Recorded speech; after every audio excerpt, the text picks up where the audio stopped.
Hello, everyone. Welcome to the Divorce Unplugged podcast. I'm one of your co-hosts, Nicole Cox, and I have another co-host. Hi, everybody. Keegan Burke. I am known on socials as Divorceology.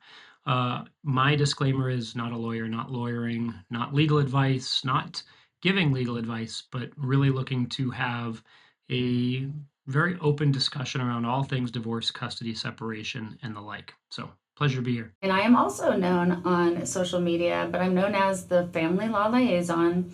I am an attorney, but I am certainly not your attorney, and we are not giving legal advice today. So with Yeah. that, And today we're going to get into really kind of the sequence of events as we wrap up 2025 and move into 2026. And so if you think about it through the lens of what is my plan for moving my situation forward, whether you are still married, whether you are divorced with custody orders or some type of separation order. We're going to talk about why having a plan and using December to your advantage, and or to consider why December is such an important month, because I think a lot of people neglect to realize that just because January is a new year, new me, it's not that case in family courts. These judges land in a very busy January schedule. January is actually the number one month for divorce filings. I don't know if you know that, but oh God, it um, is. It's so crazy. so you've got all these trailing cases from the prior year that stack into the early new year. And then you've also got this heightened level of filing for different matters. So it's really important to kind of get your ducks in a row in December. And so the things that we want to kind of unpack in this episode are what are some of the decisions you need to make and the things you need to plan around for in January or in December for January. And the first thing is, let's say you're still married and you just made it through Thanksgiving and it wasn't easy and you're planning to file for divorce. What are the first things that you think about, Nicole? Well, some of the first things I think about is obviously you'd like to keep your family together for the holiday. I mean, that's kind of a normal thing that people would like to do. I think that also we need to keep in mind that the holidays can be a really stressful time. So, if this hasn't been an ongoing, repeated situation, and you haven't been thinking about divorce for a long time or how you're going to split up the kids or whatever, that keep in mind that maybe just because things have gotten stressful during the holidays, families have come into play, there's a lot of other third party issues. It doesn't necessarily mean that you need to just pull the trigger immediately and just file for a divorce or, Yep. all those things. So I do think that's important. It's a very stressful time for everyone, especially parents. And Yeah. especially when you're entertaining other people's parents and your parents show up. I mean, it can put in a lot of different variables. Yeah, I'm a big advocate for really reflecting on your relationship. Divorce, right? Relationships are work, right? Even the best Mhm. relationships, and marriages for that matter. So totally agree. If it's not something that is and has been kind of moving in that direction, obviously Thanksgiving and the holidays add a whole element of pressure. But it doesn't necessarily mean that divorce is the answer. I'm a big advocate for figuring out how to make your relationship work, because here's the reality. While staying in a relationship can be hard, divorce is easily 10 times harder. I'd say 100% harder. Yeah. Okay. So, I mean, there are solutions out there. I mean, it doesn't mean that it's a forever situation, but somebody could maybe find an Airbnb for a couple weeks. There's always therapists on board that you can find. I mean, I'm just saying that I don't think that throwing the baby out with the bathwater, the whole family needs to move out before Christmas, all those things need to happen. This is a very serious thing to think about because you're destroying families, you're destroying your own family, and you're making a very difficult decision too quickly. Totally agree. But let's say for those that have been planning divorce or thinking about divorce, but not planning, I think December is a very good time to get your ducks in a row. So if divorce is on the horizon, you need to recognize that court systems are slow. They are busy, December and January being the busiest for the court system. And so you don't want to just say, oh my gosh, Thanksgiving was the worst thing ever. And so I'm Right. filing divorce. And now you're just going to go into the divorce process blindly. We all hope for an amicable divorce process, but the system doesn't really facilitate amicability, right? It is designed to create conflict. Lawyers are going to promote conflict because that's how they get compensated. And so at the very least, the person that has a plan, a strategy, understand all the things that matter in the process before you go into that is the person who fares the best, whether that's the outcome, whether that's their own personal kind of psyche, whether it's economics, doesn't matter. If you don't do it without a plan, you're never going to succeed. And so there are some things that you have to think about before you file for divorce. And let me give you an example. What if the other side is thinking about filing for divorce? Like, let's say you know that it's coming, but you don't know when. In my opinion, that means you need to get on the horse, get your ducks in a row. And in my opinion, being the first to file is always advantageous, no matter what anybody says about it not mattering. I think the first person to make the move is the person that has a slight advantage. And I hear what you're saying there, Keegan. I also know that there's people, especially the ones that don't want it, that Mhm. maybe hold out and think, and if you are somebody like that in our audience right now today, and you are suspecting that somebody's going to file on you, but you're hoping that they don't, it's okay to sit and wait, but you also have to have, like Keegan just said, your ducks in an order. You need to understand what your finances look like. That's a big thing. You have to have a whole picture of that. So get that in order. And if you're in a situation where maybe there's some abuse happening, maybe have an alternative space. I mean, I'm not against my clients getting maybe an apartment or an Airbnb to just know that they're safe in case they have to leave. Yeah, I agree. Especially in those abusive situations. Abuse being a topic we Correct. will talk about forever and ever because it's such a big part of divorce and separation, whether it's real or fabricated. But to that end, right? If you think about what we're saying. It's not that because I'm saying be proactive, I'm saying that you have to be aggressive in your pursuit of divorce.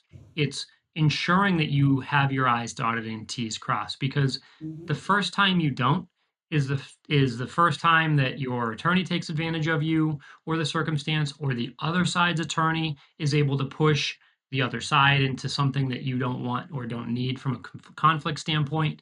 It's really a matter of organizing what's going to be important to you. How can you get through it amicably? I think you should approach it so that you know what you know, and maybe you do have a chance to work through it amicably. But if you don't, you want to be ready for battle. And to that, we also say it's great to get a coach because at least a coach can help you find an attorney and get you on the path to have a plan because a plan is very important and find the right attorney for you. 100%. Yep. You have to know your finances. You have to have a very clear picture on your parenting, right? What's the schedule look like? Who's doing what in the household? What is the daily life in your family? What does it look like? And then also start putting together some thoughts around what would it look like? What would separation look like? I think this is also an activity that helps people kind of register, do I really want divorce? Back to the original point, right? If you map it out and go, holy cow, I'm not going to see my kids 50% of the time, or everything we've built is now going to be, taken away by experts, by legal fees, by separation. Oh, and by the way, now we all have to kind of manage our own finances, manage our own households, Mhm. transfer the kids back and forth, right? There's a lot to unpack and a lot to plan around. But I think really big decisions need to be made and considered. And to that end, right, because it's year end and new year, the planning goes into effect now, right? It's a time where you can start thinking about it one way or the other. And I would only say that if January is bringing divorce, then if you can have your ducks in a row, you are in need of filing for divorce, you do need the separation, or maybe you both want it. My advice is get it done, be organized, be the first one to the race. That way you've got a slight advantage in the process, and you're kind of the driving party in it. Again, we all hope that that's not the situation, but what, over 50% of marriages end in that. So there's a high likelihood that it's something you need to plan around. That's interesting on the first to file. An interesting concept. I've never really thought of it that way, but I do have a lot of my clients that aren't the ones that want to be the first to file that really don't want it. Yeah, So, it's a scary proposition, right? I mean, man or woman, I mean, once you pull the trigger, it's like you can't put toothpaste back into the tube, right? no, That's yeah, it. genie back in the bottle. That's right. That's Yeah. right. Say now, so let's talk. So let's say you've already got divorce done. You're maybe a year or 2 years or whatever number of years into your separation, and you've got custody orders or parenting plan or support or some modification is on the horizon that really you want to be heard sooner than later. Um, you need to decide when and if in January is the month that you file it. Can you get prepared? Can you get into the system? Because remember, we're talking about a court calendar that coming January is going to be packed. And Well, so and if we, from what I have seen, not to interrupt you, Keegan, but yeah, from what I've seen, really the only way to get into court in January is if you're filing an emergency ex parte. And that's yeah. not always a great thing to do either. Yeah. Yeah, you're right. Right. So back to one of our prior episodes, right? It's you Hmm. aren't going to resolve the thing that needs immediate attention unless you've started well before December. But if it is something that you still want time and attention to sooner than later, if you wait till you're in January, you're not getting into a courtroom until March or April or Oh. May in some cases, just because the docket is so full. Hmm. So if there's something you haven't done and you want to get done sooner than later, and obviously we try to avoid emergency orders because they are, legless, then you should absolutely be getting yourself organized and filed in December so that you can beat the January rush. Agreed. Absolutely. That's probably the best takeaway. Is if you're really sure, get your paperwork in order before the holidays hit. Yep, yep. And Mhm. then, kind of on the heels of our around Thanksgiving episode, and that is noncompliance, right? We know that in Christmas, you've got a lot of scenarios that kind of unfold. Emotions are high. You're typically deviating from your standard custody order. You may not have clarity around exchanges or times, or you may not even have a vacation schedule organized, right? It can be very sticky, but you said something before, and I think it's applicable here, and that is enforcement of noncompliance generally is a contempt pursuit. Yes. We both agree that contempt isn't your best course of action in almost every situation. More Mhm. importantly, if you've got an incident, right, of noncompliance or a handful of incidents that center around Thanksgiving, Christmas, whatever holiday you're in, let's use Christmas for today's conversation, then I wouldn't chase contempt there either, No. because it's an incident, right? It's not even a trend. Or it's got to be a full blown pattern that's documented, organized. Like once a month, every 2 weeks type Yeah, pattern. yeah, consistently being a problem. Now, from an expectation standpoint, for those that you coach, right? You should expect that the other side is going to have their own emotional attachments and challenges with Christmas, with exchanges, with whatever, and they very easily could act inappropriately, right? They could Right. withhold the kids. They could argue, um, oh, they're sick, or oh, they don't want to come, or be late to an exchange, or be uncooperative with communications, whatever it is.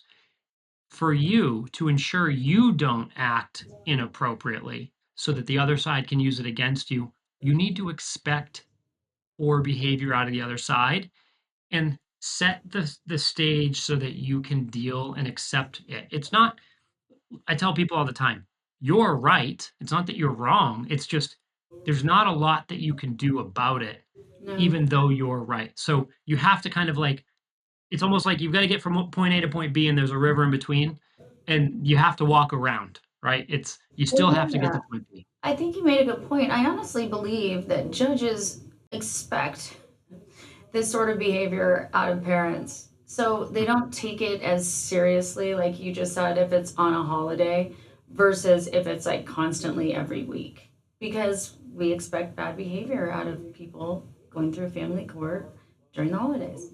Yeah, and I would say to everybody, right? If you expect it out of the other side, or you can at least identify it, why not try to recognize that there may be an opportunity to work together? There may be an opportunity to extend some flexibility, Right. increase coordination, right? Cooperation. Mhm. So it's just, but again, enforcement of non-compliance through the Christmas year time is impossible. Right, it's impossible, and like you said, think about what's in the best interest of the kids. If you can give a little grace to the other side and let them have some time, that just helps your children. It's not like you're winning or losing, it's like everybody wins. Yeah, completely agree. Kids come first. Well, we talk about it, we say it Mhm. all the time. At the end of the day, they are along for the ride. So, as a parent, it's your job to try to make it as smooth as possible, no matter how you feel about the other side or any given situation. Exactly, it's not Mr. Toad's Wild Ride, it's supposed to be a smooth ride for the kids. Yeah. Yeah. So no matter what your scenario is, whether you're thinking about divorce, whether you've already had it, whatever it is, from a planning standpoint, December is your month to kind of reflect, set the stage, look at what 2026 brings, Mhm. get a coach, work with your counsel, take some of the time that maybe you've got off from work to get organized, find ways to extend middle ground with the other side. But it's a very big planning month, and if there are things that need attention, then it's a month to get action in place. Because if you move into January and you've done none of these things, then I would say you are late to the party, late to the process, and likely to fail on many fronts. So Also, just a note, always do some self-care. It's a very 100%. stressful time, so make sure you do some things for yourself and treat yourself and do some self-care. Absolutely. um, any final thoughts, closing thoughts on this topic? Gosh, there's so many. I mean, I think the closing thought is if this is, you don't ever want to make decisions too quickly. So if you're just now thinking about this, I don't think Keegan's telling you to go and just file immediately. We're saying if this is something that's been going on for a year or more. But know Yep. that the holidays are stressful. And if you are in that position where it's gone on too long, just get your, like he said, ducks in order. Start putting your finances together. Think about planning. Think about what the parenting plan might look like, and move forward. Yeah, I agree. You said it perfectly. So until next time, like, listen, follow, subscribe, send questions, all the things. We appreciate all of you listening. Yes. Thank you guys. Happy Thanks. holidays. See you soon.